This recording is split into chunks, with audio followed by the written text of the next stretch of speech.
So, my mom and I lived in the same duplex for 10 years. I mean, that's where I learned how to drive. I finished out high school. I got my BFA at Ringling, and I even finished my real estate exam, all under the same address. We were quiet, we paid our rent on time, and things were fine. But when Florida's market exploded in 2020, everything changed.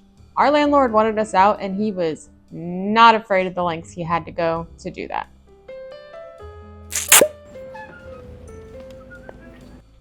So, Florida's market blew up in 2020 because Florida was not taking COVID seriously.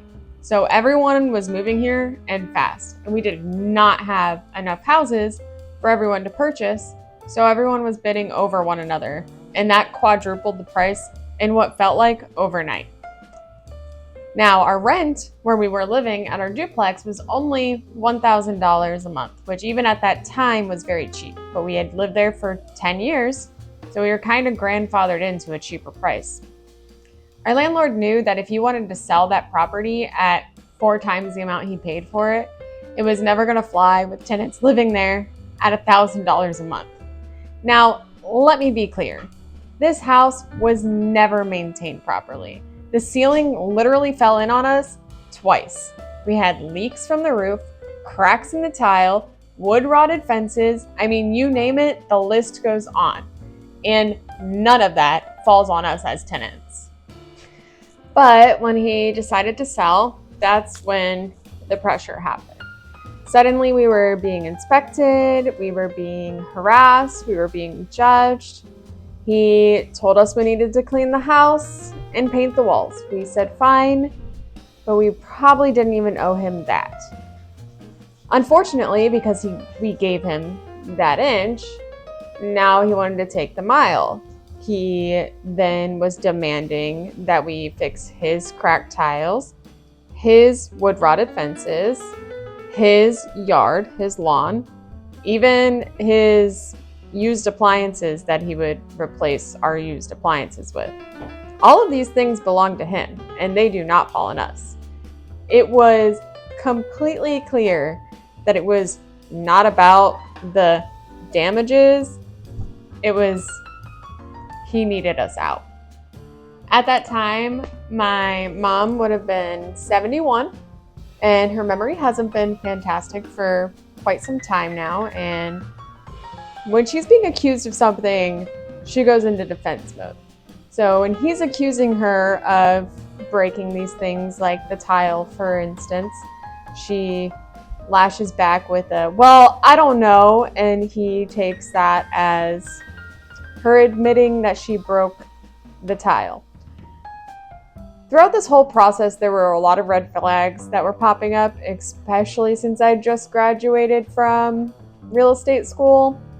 So I started doing my research, and to not my surprise, I found that what he was trying to get us to fix was in fact not legally our responsibility, and it all raises the property price of his property.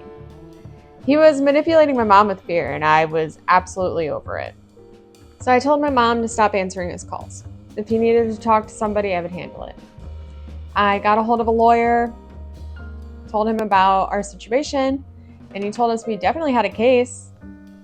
And he was so confident in it that he didn't want to charge us anything unless we took our landlord to court and won the battle. But he also advised us against it to save us the added stress. This all started in March. Our lease would have been up in September, but we decided to move out in July because it was obvious he just wanted us out. So we left. And of course, we couldn't afford anything together at that time because there was no finding another house like that for that price. So mom had to go with my brother, and I bounced around until I could land on my feet. We lost our home, and there was nothing really we could do about it. But it didn't matter.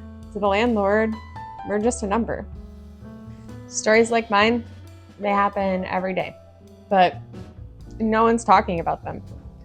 You don't really know when it's going to happen either. It just starts by a random phone call and then an inspection, a small threat, and next thing you know, your life is up in the air. If you're renting right now and you feel that you have no control, you're not alone. I got into real estate to help people find houses, but the situation made it really personal. If I hadn't gotten into real estate at that time, he probably would have gotten away with it. But that's why I created this channel, to help you find a way out. And through helping you find a way out, eventually I'll be able to help me get out. If this story hits close to home, I want to hear about it. Drop it in the comments below. Let's make this a place where renters can support other renters and cheer each other on. And if you're ready to start making that journey out of renting, I have a free buyer's guide. You can download it in the link in the description below. And if you're ready to have a one-on-one talk to figure out what your options might be, you can book a call with me at any time. Nobody deserves to beg to live in someone else's house. Let's make sure we don't ever have to do that again.